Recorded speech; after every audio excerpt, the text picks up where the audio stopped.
Hi, my name is Ejfa Clarke. I am 17. I am born, raised, and educated in Oakland, California, and I am a co-founder and activist with both Youth versus Apocalypse and Black Youth for the People's Liberation.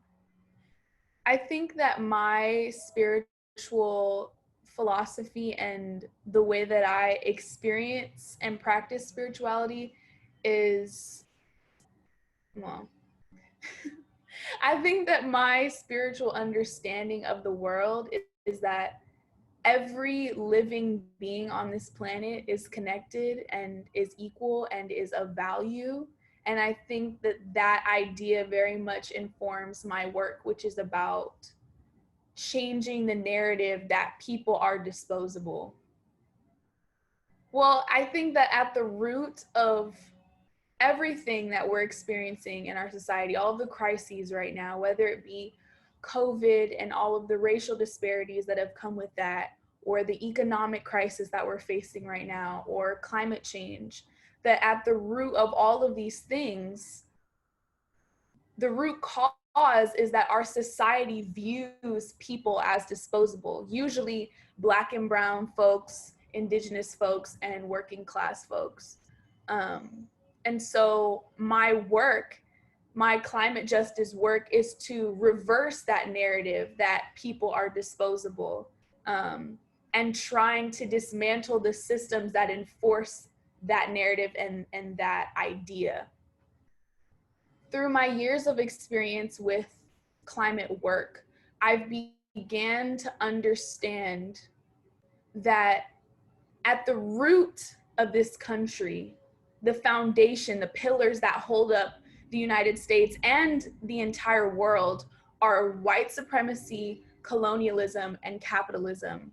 And these practices are exploitative and are unsustainable ways of existing on the planet. And because of that, it has created climate change. It has created all of the crises that we're experiencing right now.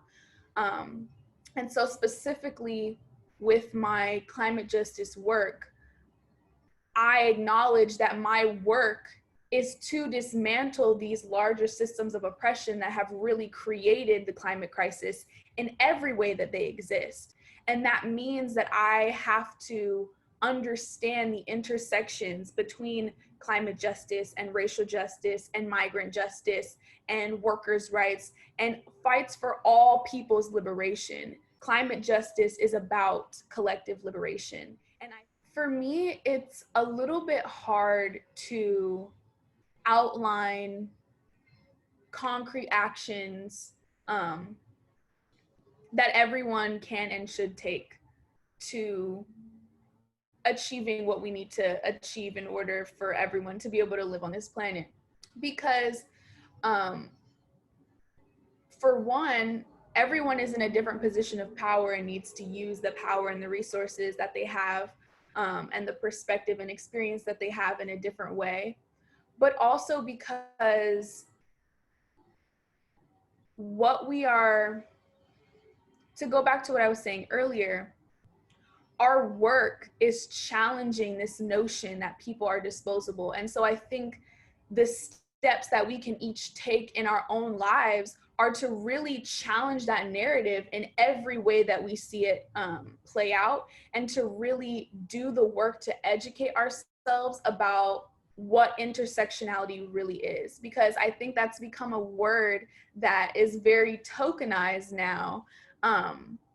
But it simply means to understand how climate justice and racial justice are the same, where those points of where those justices intersect, and how one can fight for both racial justice and climate justice at the same time. Before I got involved in any climate or environmental justice or action at all, it was never something that I felt very connected to or that I cared about at all, because it was always portrayed to me as something that was very white and of privilege. And that wasn't something that I related to. But I had always been very involved in and aware of social justice. And so when I was a freshman in high school, I was invited to an action that was targeting Phil Tagami, who is a very prominent developer in Oakland and who was at the time and still is trying to build a coal terminal through West Oakland, which is where I live and is a community that is predominantly Black and brown and working class. And is also a community that is already experiencing extremely high rates of health issues that are related to environmental racism and everything that comes that's in that category. Um, and so when I was at this action, I realized how central environmental racism is to environmental injustice, and that environmental activism is about people's lives, is about survival, is about fighting racism, is about coal terminals through Black and brown neighborhoods and pipelines through indigenous communities. And that the narrative that I was fed about environmentalism being this very white privileged thing was false and destructive, because it takes away from what's actually going on. And so I started getting involved in this work because I wanted to fight that narrative, and I wanted to be a part of a movement where people who were on the front lines of the injustice were the leaders, and we're really calling out what the fight actually is. And so that's how I got involved in this work. Youth versus Apocalypse is a Bay Area youth-led climate justice organization. Um, and Youth versus Apocalypse is really unique in our analysis and how our analysis informs our work. At the root of the climate crisis, what has caused us to get to this point of the warming climate is these systems of oppression that are so foundational to our society, these systems of white supremacy and colonialism and capitalism, which are unsustainable ways of living. And so because of that, climate justice has to be about dismantling these larger systems of oppression in every way that they exist, which means that we have to do the work of building true solidarity between different fights for justice, whether that be racial justice or migrant justice or struggles for workers' rights or LGBTQ rights. It is all encompassing. And that really, climate justice is fighting for collective liberation.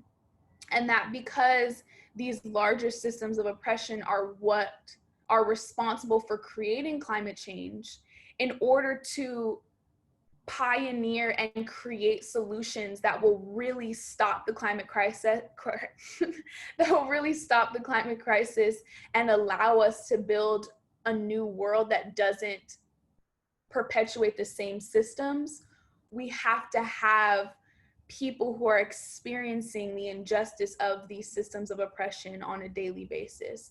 And so that means that we need young people of color who are leading this movement. We need queer and trans folks leading this movement. We need working class folks leading this movement.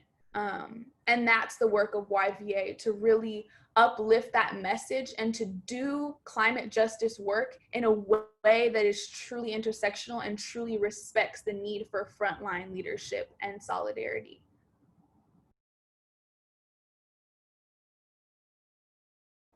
May there be collective liberation for all. I believe that we will win.